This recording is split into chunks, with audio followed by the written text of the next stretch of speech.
आज मैं आपको इस वीडियो में हरियाणा बोर्ड ने 11वीं कक्षा के छात्रों के लिए इस साल सेशन 2024 और 25 में नई नैतिक शिक्षा की जो किताब लगवाई है, इस किताब से 8वें पाठ के क्वेश्चन आंसर करवाऊंगा। इससे पहले 7 पाठों के क्वेश्चन आंसर मैं करवा चुका हूं। अगर आपने वो वीडियोज़ नहीं देखी है और देखना चाहते हैं तो सभी वीडियोज़ आपको प्ले लिस्ट में मिल जाएंगी, वहाँ से आप उन सभी वीडियोज़ को देख सकते हैं। वीडियो अच्छी लगे तो लाइक करें, चैनल को सब्सक्राइब करके ऑल के बटन के ऊपर क्लिक कर लें ताकि जब नेक्स्ट वीडियो अपलोड हो तो उसका नोटिफिकेशन आपको मिल जाए, क्योंकि मैं आपको अपने चैनल के ऊपर हरियाणा बोर्ड से संबंधित जितनी भी लेटेस्ट जानकारी है वो सभी उपलब्ध करवाता हूं। इसके अलावा एग्ज़ाम की प्रिपरेशन के लिए हरियाणा बोर्ड द्वारा लिए गए पिछले सालों के क्वेश्चन पेपर और इस साल के जो सैम्पल पेपर हैं सॉल्यूशन के साथ अपलोड करूंगा ताकि आप अपने एग्ज़ाम की अच्छे से तैयारी कर सकें। अब इस वीडियो के अंदर 11वीं कक्षा की नई नैतिक शिक्षा की किताब से 8वें पाठ के क्वेश्चन आंसर देखते हैं। पहला क्वेश्चन देखें। पहला क्वेश्चन है पंचतंत्र के लेखक कौन है? तो आंसर है इसका पंचतंत्र। ये पुस्तक का नाम है और इस पुस्तक के जो लेखक है वो है विष्णु शर्मा। अगला क्वेश्चन है राष्ट्र कवि किसे कहा जाता है? आंसर देखें।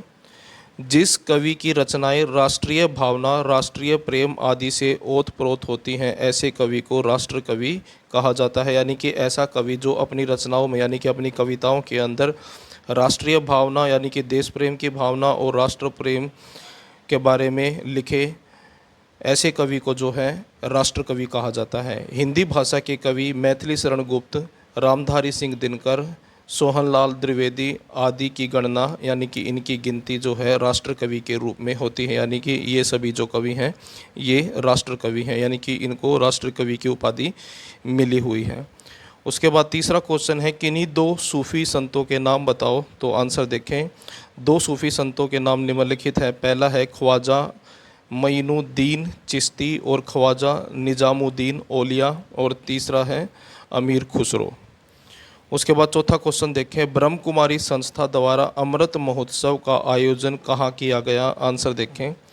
ब्रह्म कुमारी संस्था द्वारा अमृत महोत्सव का आयोजन अहमदाबाद जो कि गुजरात में है में किया गया था।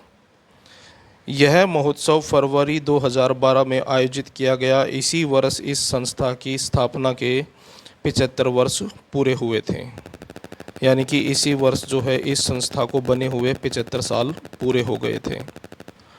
उसके बाद अगला क्वेश्चन देखें। नेक्स्ट क्वेश्चन है क्वेश्चन नंबर 5। गुरु ग्रंथ साहिब में विश्व बंधुत्व के बारे में क्या कहा गया है? आंसर देखें।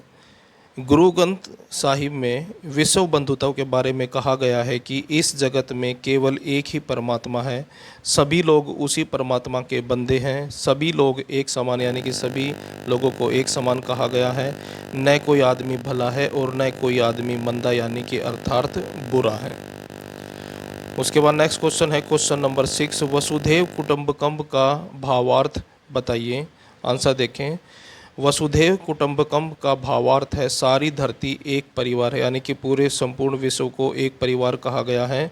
विशाल हृदय वाले लोग यानी कि बड़े दिल वाले लोग अपने पराये की भावना से ऊपर उठकर सारी पृथ्वी को अपना परिवार ही समझते हैं। अगला क्वेश्चन है क्वेश्चन नंबर 7। स्वामी राम तीर्थ के विचार स्पष्ट करें। आंसर देखें। विश्व बंधुत्व एवं मानवता के विषय में स्वामी राम तीर्थ के विचार हैं विशाल विश्व मेरा घर है और उपकार करना यानी कि परोपकार करना मेरा धर्म है। नेक्स्ट क्वेश्चन है क्वेश्चन नंबर 8। रविंद्रनाथ टैगोर ने विश्व बंधुत्व की भावना कैसे प्रकट की? आंसर देखें। रविंद्रनाथ टैगोर ने विश्व बंधुत्व की भावना प्रकट करते हुए कहा कि प्रत्येक घर में मेरा घर है, यानी कि हर एक घर के अंदर मेरा घर है और प्रत्येक देश मेरा ही देश है। उसके बाद नेक्स्ट क्वेश्चन देखें क्वेश्चन नंबर 9। विश्व एक परिवार कैसे बन सकता है? आंसर देखें। संसार के लोग यदि अपने मन से अपने पराये की संकीर्ण यानी कि छोटी भावनाओं यानी कि छोटी सोच को त्याग कर दें, छोड़ दें और अपने विशाल हृदय का परिचय दें यानी कि अपने बड़े हृदय का होने का परिचय दें तो विश्व एक परिवार बन सकता है। उसके बाद नेक्स्ट क्वेश्चन है क्वेश्चन नंबर 10। आज भारत किस प्रकार के विश्व बंधुत्व व मानवता के पाठ विश्व को कैसे सिखा रहा है? यानी कि जो आज का भारत है वो किस प्रकार से सारे विश्व को विश्व बंधुत्व और मानवता के पाठ सिखा रहा है, इसके बारे में बताना है। आंसर देखें। आज भारत निम्न प्रकार से विश्व बंधुत्व व मानवता के पाठ विश्व को भली भांति सिखा रहा है।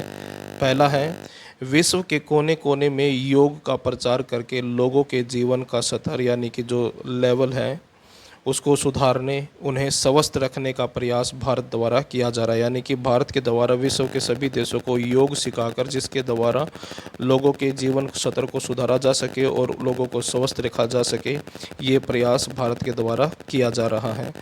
उसके बाद दूसरा पॉइंट है, भारत आपदाग्रस्त देशों को आवश्यक सामग्री भेजकर उनके नागरिकों की रक्षा कर रहा है। यानी कि किसी भी देश के अंदर कोई भी प्राकृतिक आपदा आती है तो उस देश की भारत जो है सामग्री भेजकर यानी कि सामान भेजकर वहाँ के लोगों की रक्षा करने का कार्य भारत के द्वारा किया जा रहा है।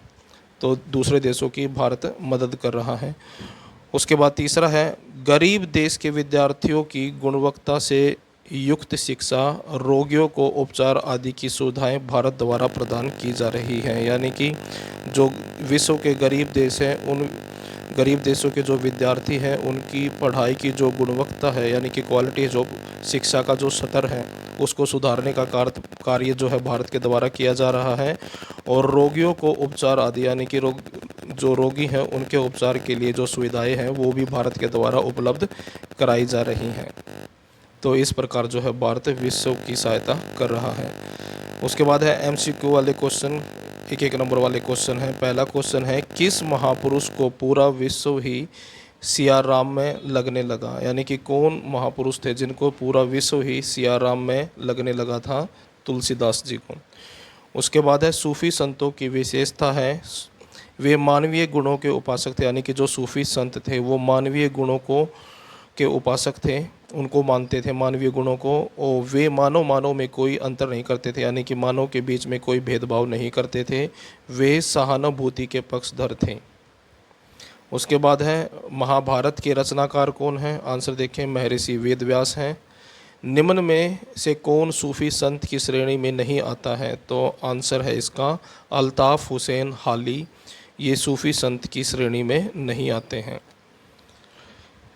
उसके बाद, महर्षि अरविंद ने मानवता के लिए क्या आवश्यक माना है? आंसर देखें, स्वभाव में शक्ति, मन में शांति और हृदय में प्रेम, ये सारी चीज़ें जो हैं महर्षि अरविंद ने मानवता के लिए आवश्यक यानी कि ज़रूरी मानी है। उसके बाद नेक्स्ट क्वेश्चन है, यहाँ पर क्वेश्चन आएगा क्वेश्चन नंबर 6, कवि रविंद्रनाथ टैगोर किस भाषा के कवि थे? तो रविंद्रनाथ टैगोर जो है बांग्ला भाषा के कवि थे। उसके बाद है, रिक्त स्थान भरो, फिल इन द ब्लैंक्स वाले क्वेश्चन है। पहला देखें, फरिश्ते से बेहतर है इंसान बनना मगर इसमें करनी पड़ती है मेहनत ज़्यादा। तो आंसर में आएगा मेहनत। उसके बाद है, जैन मत के महान संत आचार्य भद्रबाहु के शब्द हैं, इक्का मनु सस जाई। उसके बाद तीसरा क्वेश्चन देखें, सभी धर्म, आंसर में आएगा धर्म, मानवता और विश्व बंधुत्व की बात करते हैं। उसके बाद चौथा है, फरवरी 2012 में अहमदाबाद में ब्रह्म कुमारी संस्था के 75 वर्ष पूर्ण यानी कि पूरे होने के उपलक्ष्य में अमृत महोत्सव का आयोजन किया गया था। उसके बाद है, भारतीय संस्कृति की विरासत वसुधैव कुटुंबकम की भावना की परिचायक है। तो ये थे 11वीं कक्षा की नई नैतिक शिक्षा की किताब से 8वें पाठ के क्वेश्चन आंसर। वीडियो अच्छी लगे तो लाइक करें, चैनल को सब्सक्राइब करके ऑल के बटन के ऊपर क्लिक कर लें ताकि जब नेक्स्ट वीडियो अपलोड हो तो उसका नोटिफिकेशन आपको मिल जाए।